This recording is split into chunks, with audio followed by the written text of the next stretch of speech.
নি সোনামণি, তুমি কি খাচ্ছ? দেখি তুমি কি খাচ্ছ? আলু?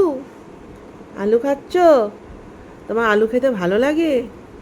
লিলি ভাবি যখনই আলু কাটবে একটু করে আলু নিয়ে আসবে, এক টুকরো আলু ওকে দিতেই হবে। তরকারি কাটার সময় যে কোনো তরকারি ওকে একটু দিতে হয়, ও সেটা খায়। ও খুব ভালোবাসে, সবজি খেতে খুব ভালোবাসে। এই দেখো, কামড়ে কামড়ে একদম আলু খাচ্ছে। তুমি ছাগল? তুমি ছাগল আছো? হ্যাঁ, তুমি ছাগল? খাও। খুব ভালোবাসে আলু খেতে, যে কোনো সবজি, আলু, শশা, কুমড়ো, পেঁপে, এগুলো ওকে তরকারি কাটার সময় না দিলে ওর খুব রাগ হয়ে যায়। তুমি টিপু বলেছ? তুমি টিপু বলেছ আমার সোনামণি?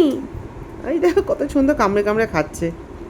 হুম, কত সুন্দর কামড়ে কামড়ে খাচ্ছে। খাও, খাও, খাও।